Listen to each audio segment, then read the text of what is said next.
تبعهم بإحسان إلى يوم الدين. وبعد.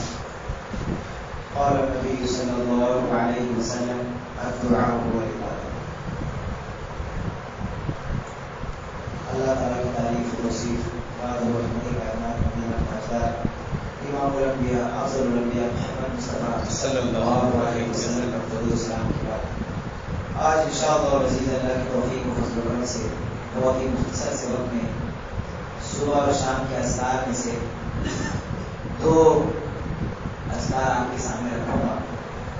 تمام احباب سے گزارش کروں گا کہ اگر صرف آپ کی دو اذکار یا جیسا بھی وقت رہے گا دو تین اذکار آپ کے سامنے رکھوں گا. ویسے انہیں اذکار اگر آپ اہتمام کریں تو امید ہے انشاءاللہ مزید آپ کو بہت سارے فوائد جو ہے حاصل ہوں.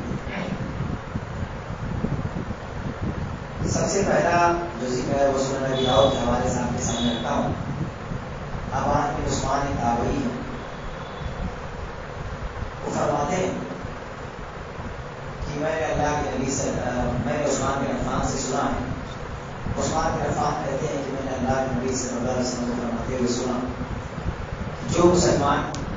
جو مسلمان صبح اور شام تین مرتبہ بسم اللہ الذی لا یضر مع اسمہ شیء فی الارض ولا فی السماء وهو السمیع العلیم.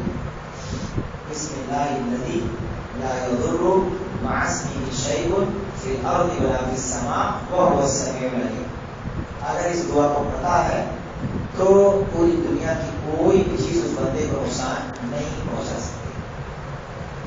لوگ بیٹھے ہوئے تھے، اسی بیٹھک میں انہوں نے یہ حدیث سننے والے لوگوں میں سے ایک آدمی ان کو گھور گھور کر کے دیکھنے لگا. کیوں گھور کر کے دیکھ رہا تھا؟ کیونکہ ابان بن عثمان کو فالج مارا ہوا تھا. اب وہ جب یہ حدیث انہوں نے بیان کی کہ جو آدمی صبح شام تین مرتبہ اس دعا کو پڑھے گا تو کوئی چیز اس کو نقصان نہیں پہنچا سکتی. اب انہیں سننے والے لوگوں میں سے ایک آدمی ان کو گھور گھور کر کے دیکھنے لگا. کیوں گھور کر کے دیکھنا چاہتے ہیں؟ کیوں؟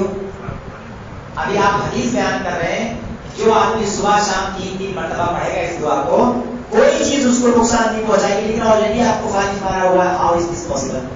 یہ کیسے ممکن ہے؟ اسی لیے وہ ان کو گھور گھور کر کے دیکھا ہے. تو ابان بن عثمان نے اس کو کہا کہ تم مجھے گھور کے کیا دیکھتے ہو؟ تم یہ سمجھتے ہو کہ میں نے عثمان بن عفان پر جھوٹ بولا یا عثمان بن عفان نے اللہ کے نبی پر جھوٹ بولا ہے؟ ایسا کوئی معاملہ نہیں ہے. اصل معاملہ کیا ہے؟ وہ یہ ہے کہ ایک دن میں غصے میں تھا اور میں اسی وجہ سے اس دعا کو نہیں پڑھ پایا تھا اور اسی دن اللہ تعالیٰ نے مجھ پر اپنا فیصلہ نافذ کر دیا. اب آپ غور کریں، ابان بن عثمان یہ ثقہ تابعی ہے. ثقہ جب کسی راوی کے بارے میں کہا جائے تو اس کا مطلب یہ ہوتا ہے کہ آدمی جھوٹا نہیں ہے، یہ آدمی دھوکے باز نہیں ہے، فریب نہیں ہے، دین کے معاملے میں اس پر بھروسہ کیا جاتا ہے، اس سے حدیث کیا جا سکتا ہے. یہ عادل انسان ہے، سچا انسان ہے، اس کا یہ مطلب ہوتا ہے. اب ایک عادل انسان، سچا انسان، اور ایک دن اگر اس بندے نے اس دعا کو نہیں پڑھا تو اللہ تعالیٰ نے اس بندے پر اپنا فیصلہ نافذ کر دیا. ہم اور آپ کا عالم کیا ہے؟ ہم میں سے بہت سارے احباب کو یہ دعا ہی نہیں یاد ہے، جبکہ اتنی عظیم دعا ہے کہ اگر کوئی بندہ اس دعا کا اہتمام کر دے تو امید ہے انشاءاللہ العزیز وہ دنیا کی جو پریشانیاں آرائش ہے اس سے وہ بندہ انشاءاللہ محفوظ ہو جائے گا، بچ جائے گا. اس دعا کا اہتمام کرنے کی ضرورت ہے. اسی طرح سے ایک دعا اور میں آپ کی خدمت میں رکھتا ہوں. وہ بھی دعا جو ہے صبح شام کے اذکار میں سے بڑی اہم دعا ہے. اس دعا کو بھی ہم سب کو جو ہے اہتمام کرنا چاہیے، یاد رکھنا چاہیے. اللہ کے نبی صلی اللہ علیہ وسلم نے حضرت فاطمہ رضی اللہ عنہ کو وصیت کی.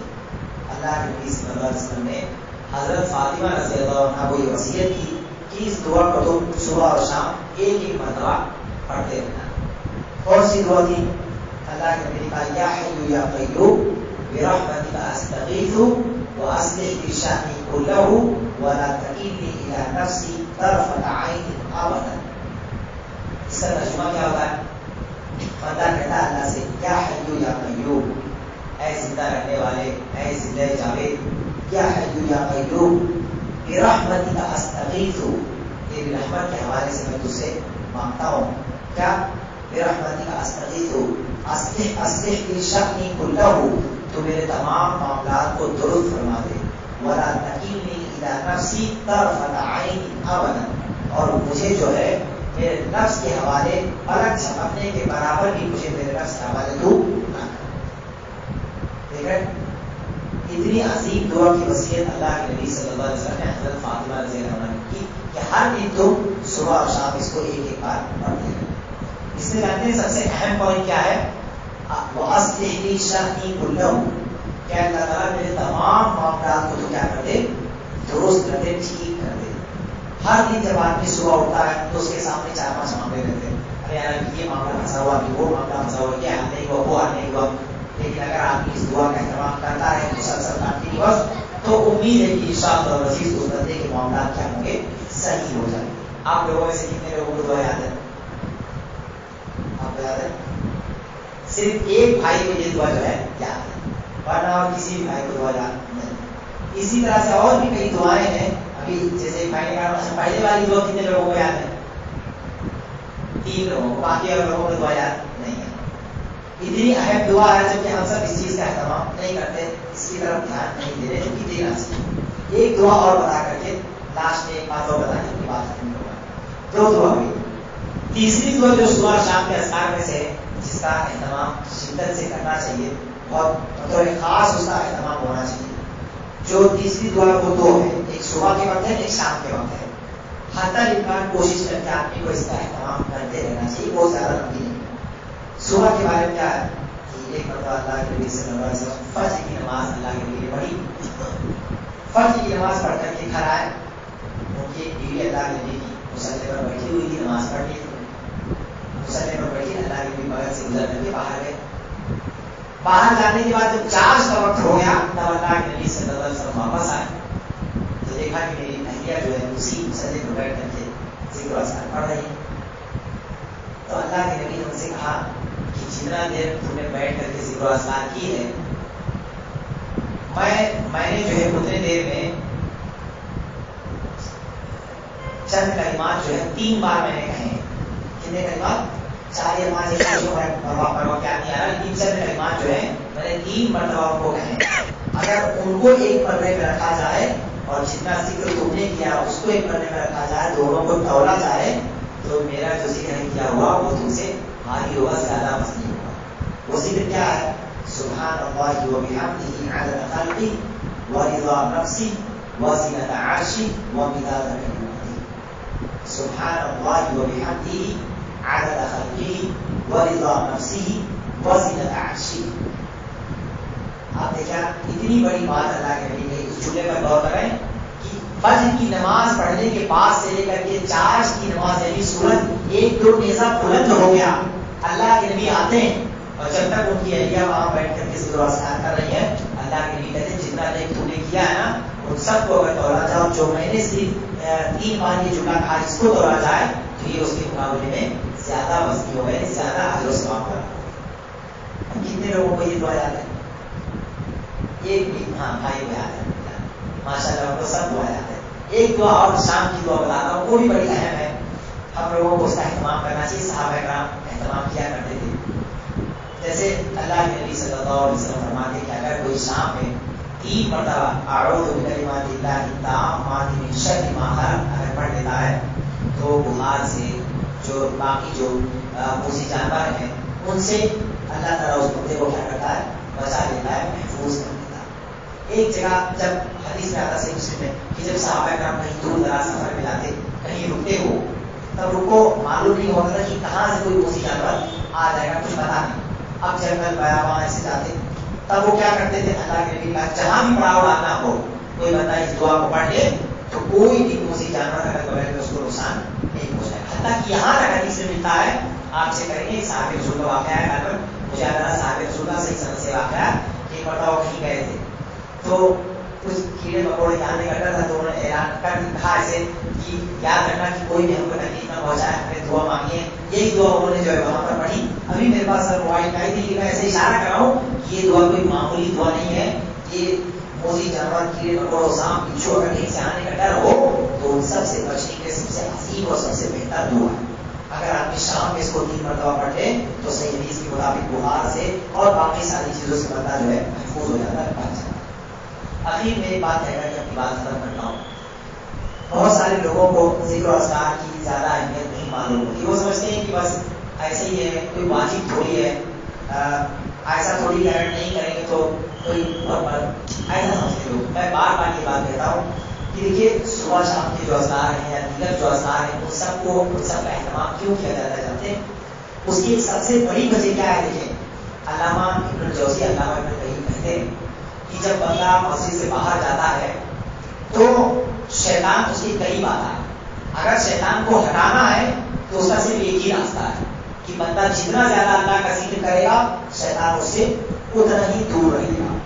اگر آدمی صبح اور شام کا اذکار کا اہتمام کرتا ہے تو بندہ شیطان سے بچ جاتا ہے, جنات سے بچ جاتا ہے. اور بھی کئی دعائیں میرے بتائیں, باقاعدہ میں نے ایک بار درس کیا تھا صبح شام کے 10 اذکار کے 12 اذکار کو میں نے نکالا تھا, آسان انداز میں جگہ لیکچر میں نے کیا تھا. اور ان 10 اذکار کو اگر بندہ پڑھتا ہے جادو جنات شیطان اور بہت ساری نیکی اس کے نام اعمال میں آتی ہے, اس کے گناہ معاف ہوتے ہیں, جنت میں جاتا ہے, جہنم سے بچتا ہے. میں نے ان 10-12 اذکار کو جمع کیا تو اس میں ایک چھوٹا سا رسالہ بھی لکھا تھا. وہ رسالہ بھی شائع نہیں ہوا, اللہ نے چاہا تو اس کو شائع کری. میں نے بہت مختصر طور پہ لکھا تھا کہ اگر بندہ زیادہ نہ صحیح صرف انہی اذکار کو اگر اہتمام کر لے تو بندہ قیامت کی جیسے دنیا میں لوگ کہتے ہیں نا کہ میں سب سے زیادہ مالدار ہوں پیسے کے حساب سے, ویسے قیامت کی وہ انسان کہے گا اللہ نے بھی کہا پوری اس جتنے لوگ وہاں پر موجود ہوں گے میدان حشر میں سب سے زیادہ مالدار نیکی کے حساب سے وہی آدمی ہوگا جس نے اس ذکر کا سب سے زیادہ اہتمام کیا ہوگا. جس بندے نے سب سے زیادہ اہتمام کیا ہوگا اس میدان حشر میں سب سے زیادہ نیکی اسی بندے کی ہوگی, حتیٰ کہ میں نے اس کو بھی جمع کیا تھا.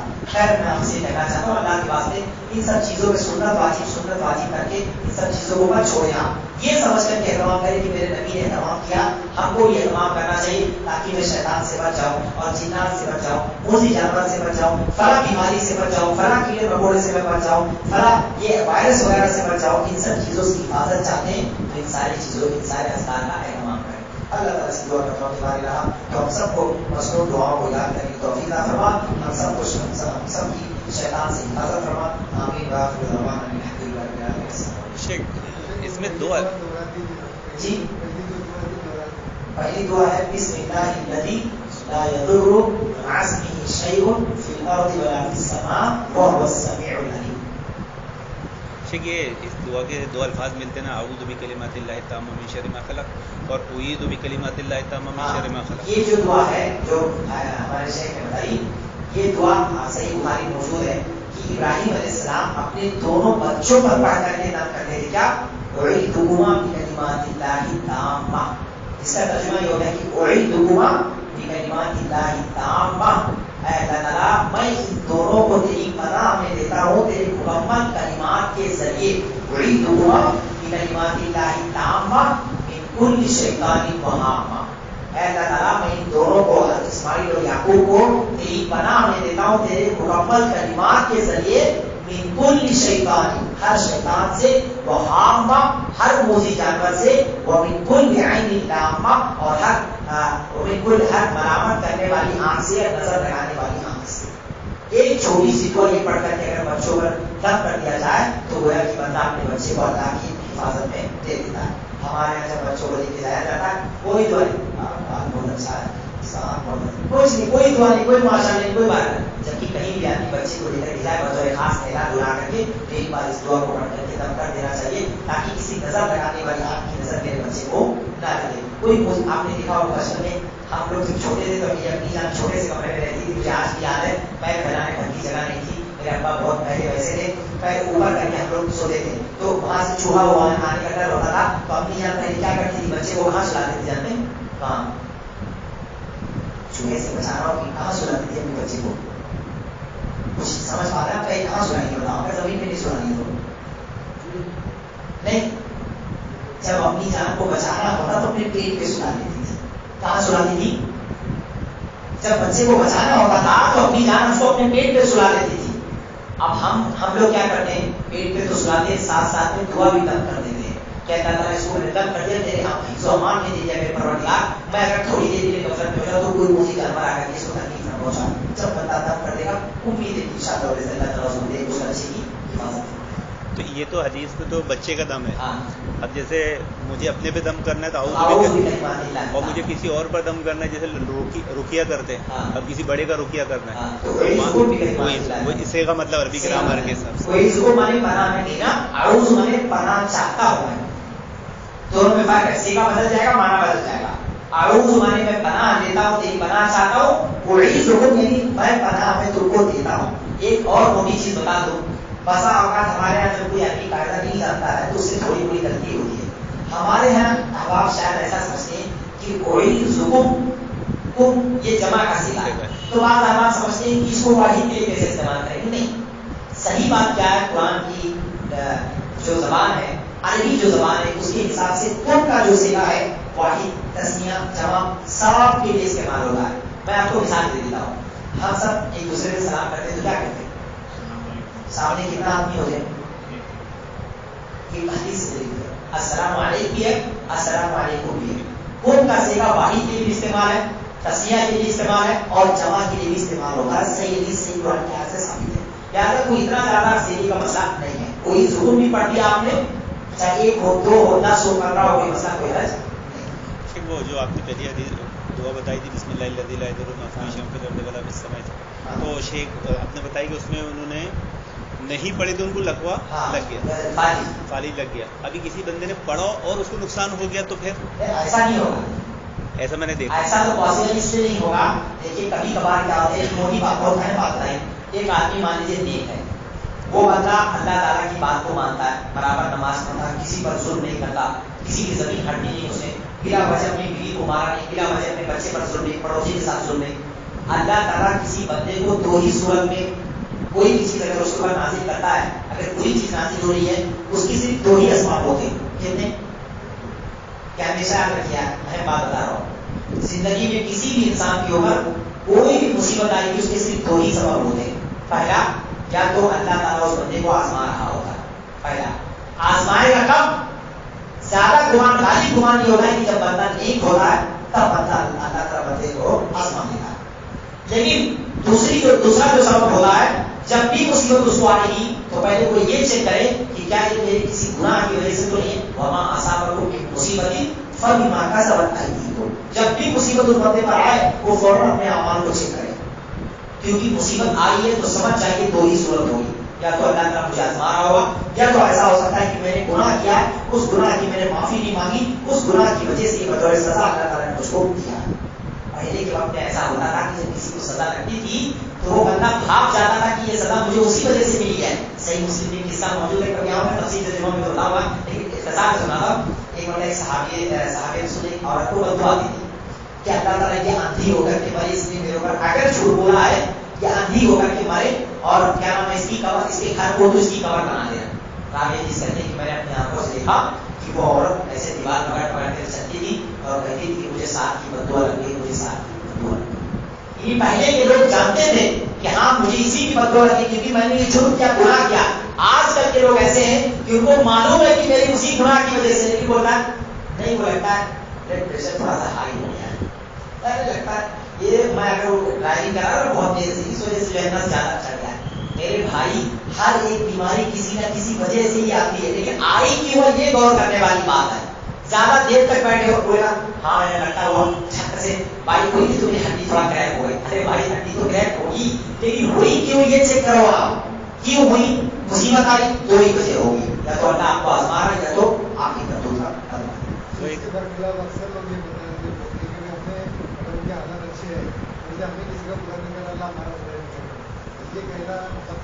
اچھا وہ انسان اتنا کانفیڈنس سے کہہ رہا ہے کہ میں نے کسی کے ساتھ برا نہیں کیا، ہاں اس کو پکا معلوم ہے؟ نہیں ایسا نہیں ہے. دیکھیے وہ تقدیر ہی بتا دیتے، مطلب تقدیر ہی. جیسے میں آپ کو بتاؤں، دیکھیے ایک ہوتا ہے اچھا بہترین آدمی، بہترین مسلمان بہت ہو جاتے ہیں اللہ کے لیے کہتے ہیں. بہترین مسلمان وہ ہے کہ کبھی کسی مسلمان سے کوئی گناہ ہو جائے، غلطی ہو جائے تو وہ بندہ اللہ سے، گناہ ہو جاتا ہے تو بندہ اللہ سے معافی مانگتا ہے. لیکن کتنے مسلمان آپ کو ایسے ملیں گے کہ وہ 5 وقت میں سے 4 وقت کی نماز ایک بھی بات نہیں پڑھتے، صرف عشاء کی پڑھنے کی مغرب کی، لیکن بندہ اللہ سے ہاتھ اٹھا کے دعا نہیں کرتا کہ اللہ میرے سے کبیرہ گناہ ہو رہا ہے، کفر ہو رہا ہے، شرک ہو رہا ہے، اللہ مجھے تو معاف کر دے، میں کل سے معاف ہوں. نہیں کوئی کرتا. کتنے لوگ ایسے دن بھر میں 50 جھوٹ بولتے اللہ سے معافی مانگتا بندہ کہ اللہ تعالیٰ میں نے کبیرہ گناہ دن بھر میں 10 بار جھوٹ بول دیا اللہ تو میرے گناہ معاف کر کل سے میں جھوٹ نہیں بولا ایسا ہوگا چیک کریں آپ کاروباری لوگ تو جھوٹ کو ایسے استعمال کرتے جتنے دن میں رومال بدلتے اتنا تو وہ جھوٹ بولتے کبیرہ گناہ ہمارے یہاں تھوڑا سا جھگڑا ہوگا فوراً ایک آدمی دوسرے کو گالی دینے لگ جاتا ہے گالی دینا کبیرہ گناہ کوئی بھی انسان مان لیجیے کسی بھی انسان کو بغیر کسی وجہ سے تکلیف پہنچا رہا وہ بھی حرام کام کر رہا ہے تکلیف پہنچا رہا ہے کسی کی مسلمان کی عزت اگر نیلام کر رہا وہ بھی حرام کام کر رہا اس طرح کے نہ جانے کتنے حرام کام ہمارے یہاں لوگ ایسے ہی الگ آگاہ کھلا کرتے ہیں اور اس کے بعد بولتے ہیں میں نے تو کسی کا کچھ بھی نہیں کھایا ایک اور مثال دے دیتا ہوں آپ کو جس آدمی نے کہا ہوگا کہ میں نے کسی کا کچھ بھی نقصان نہیں کیا اس آدمی سے آپ پوچھنا کہ کیا آپ نے اپنی بہن کو میراث میں حصہ دیا کیا آپ نے اپنی امی جان کو اپنے ابا کے میراث کا حصہ دیا پوچھنا اس سے آپ میں ڈیفینیٹلی آپ کو بتاتا ہوں کہ جواب دے گا کہ میں نے اپنی بہن کو حصہ نہیں تو جب آپ نے اس کا 5 کروڑ روپیہ خرچ کر گئے کھا گئے پیٹ گیا 5 لاکھ روپیہ تو آپ نے اس کا حصہ کھایا نہیں تو اس کا سائڈ افیکٹ کہاں ہوگا یا تو یہاں ہوگا یا تو وہاں ہوگا دونوں میں سے ایک جگہ ہوگا اور یہ بھی ممکن ہے کہ دونوں جگہ ہو رہا ہے اس کی وعید بتا دیجیے جانتے بھائی اصلیت میں پھر انشاءاللہ کبھی آنا ہوگا اللہ نے توفیق دی کبھی رکھیں گے انشاءاللہ تفصیل سے اللہ نے چاہا یہاں پر ندیم بھائی کے جڑے ہیں کبھی انشاءاللہ میراث کے اوپر ایک چھوٹا سا بڑا پروگرام کئی علماء بلا کر کے تاکہ لوگوں کو میراث کی طرف پڑھایا جائے بہت زیادہ نقصان ہو رہا ہے ہماری بچیاں بیچاری غریب پیدا ہوتی ہیں غریب کی وہ مر جاتی ہے ایسا نہیں ہونا چاہیے اللہ نے ان کا حق مقرر کیا حق والے کو اس کا حق دینا چاہیے اللہ تعالیٰ سے دعا دعا کر کے ختم کرتے اس کے بعد گفتگو کرنا اعلان پہلے اعلان کر دیا ہاں